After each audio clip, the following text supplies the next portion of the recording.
Hey everybody, welcome back to my channel. If you are new here, thank you for clicking, thank you for watching.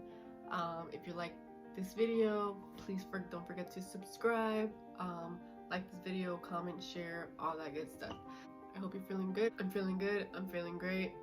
Just wanted to come on here because if you didn't know, I am a grad student. I am currently majoring in clinical mental health counseling, and part of education is to intern and have supervision every single week. So I just got done with my supervision, and in that conversation I learned something about myself that I always knew, but I didn't realize how much of a problem it's been in my life. But I am very, very, very, very critical of myself. And I know a lot of people feel the same way. I know that's it's a common problem. So I just wanted to have a little chit chat about that. So where does criticism come from? Criticism comes from, like every other issue or problem in our life. The way we develop is it's based on how we were raised as a child. Would I say I was raised criticized? I wouldn't say I was raised criticized, but I was always told I could do more, I could do better. Being average wasn't good enough, I guess. And I always felt like I needed to do more, I needed to be better, I had to graduate college, I had to go to get my master's.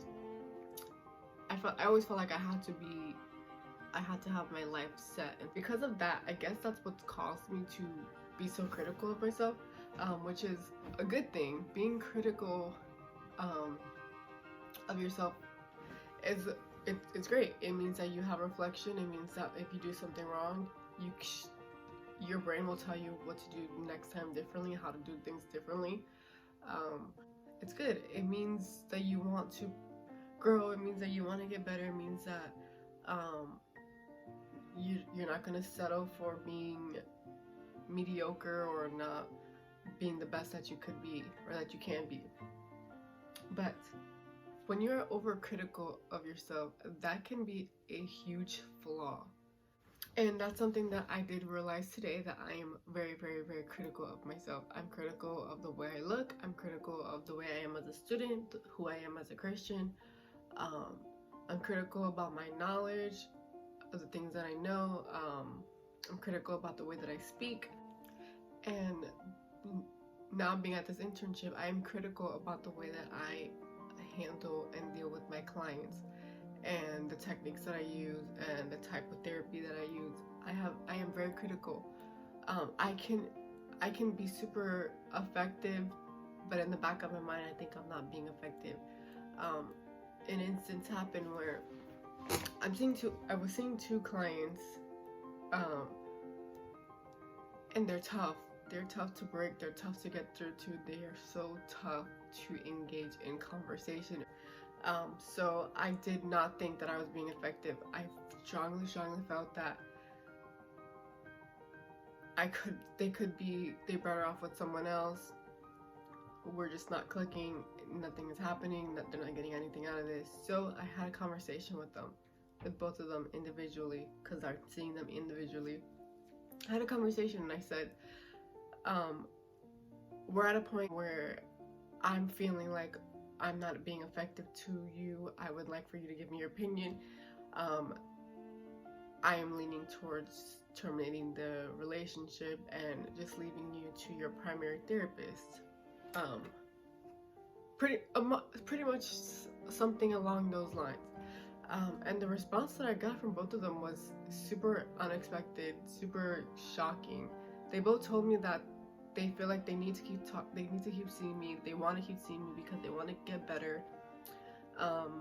They like seeing me. They're getting something out of the session. So it was shocking, because when we're in session, I'm not feeling that way. I'm not getting that vibe. I'm not feeling like I'm being effective to them. I don't feel good enough as a therapist or a counselor for these kids, and I feel like they deserve to be with someone they deserve help from someone who's going to be more effective. So that was a very good eye-opener for me, and it reminds me of Satan. Satan is our accuser. Satan is the one who's gonna plant lies in our head. Satan is gonna be the one to tell us that we are not worthy. Satan is gonna be the one to tell us that we can't do this, that we're not good enough, we're not effective, we're not pretty enough, we're not skinny enough, our grades are not good enough, no job is gonna want you, no church is gonna want you, no, if you're single, no, you're never gonna find a spouse because you're not worthy of finding a spouse. Satan is going to put all those thoughts in your head. What we say to ourselves can be a powerful stepping stone to reaching our goals, to doing what we want to do, to pressing forward, to being successful, or it could be our biggest obstacle and biggest challenge.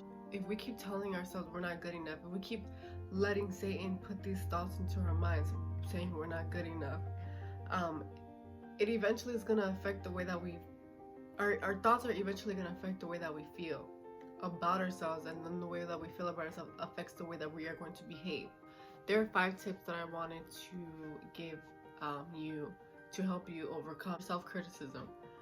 One is pay attention to your thoughts, pay attention to the things that you are telling yourself. We hear ourselves every single day. Statistic wise, a person has approximately 66,000 thoughts a day. You hear your thoughts 66,000 times a day. So we become used to hearing our voice, and we don't realize we're not really paying attention to the negative things that we're telling ourselves. So stop for a minute and think about what you're speaking to yourself. Are you speaking negatively, or are you speaking positive? When we are able to learn our thinking patterns, then we can start to recognize the way our thinking is affecting our life. Tip number 2, examine the evidence. If you think something negative, like you have to present something in class, like I had to present 2 weeks ago, and the most negative things are coming to my head, like I'm not as smart as the other students in my class, I don't know as much as they do. Every negative thought was going through my head before that presentation. Examine the evidence. If you feel like you're going to fail at a presentation, write down the reasons why you think you're gonna fail at that presentation, and then write a list of things of the evidence that shows that you are not going to fail. Number 3, replace exaggerated negative thoughts with realistic statements. Once we are able to realize that our thoughts are not 100% true, that's when we can start replacing our negative thoughts with realistic thoughts. So if you're telling yourself, I'm never gonna get this promotion, change that into a realistic statement, into something like, if I work hard, keep investing, keep studying it, then I might get this promotion. But keep in mind that it is important to have balanced thoughts, because overconfidence can be damaging as well. Number 4, consider what would happen if what you thought was true. Sometimes we are so afraid of what could happen or what's gonna happen that we just exaggerate this scenario in our head. Sometimes the worst case scenario isn't as bad as we think it's gonna be. What's gonna be the outcome if you don't get the promotion? Is it the end of the world? It's not the end of the world. But it's important to remind yourself that you can handle it. It's important to remind yourself that if this did not go the way that you planned, if your thought was true, then you're able to handle it, and it's not the end of the world. So number 5, utilize self-improvement and self-acceptance. You can tell yourself that you're not good at something, or you can tell yourself there's room for improvement. So this means accepting who you are right now, but knowing that if you improve and invest in yourself, there's going to become someone greater, someone better in the future. Like I said in the beginning of the video, our minds, our thoughts can be our greatest stepping stone into achieving our goals, or it can be our biggest obstacle and our biggest challenge and our biggest setback. If we can train the way that our brain thinks, and instead of thinking negatively, we choose to think positively, your brain can be your best asset. Those were 5 tips that I had on criticism and being too critical of yourself. Remember, being self-critical is always a good thing if we use it to become better, if we use it to learn and grow from it. Being overly critical of yourself can be a flaw because it can set you back. It'll stop you from doing the things that you want to do because you're always constantly thinking about the worst. What's the worst that's going to happen? You're constantly thinking that you're not good enough. Train your brain to think positive. Remember, Satan is our biggest accuser. Satan is going to tell us everything to make us doubt ourselves, to make us feel like we're not worthy. But God calls you worthy. Video, if you like this, if you want to see more, please don't forget to subscribe, like, leave comments with other videos that you would like to see. Just leave me some positive encouragement. And I thank you guys again for watching, and I'll see you in my next video. Bye.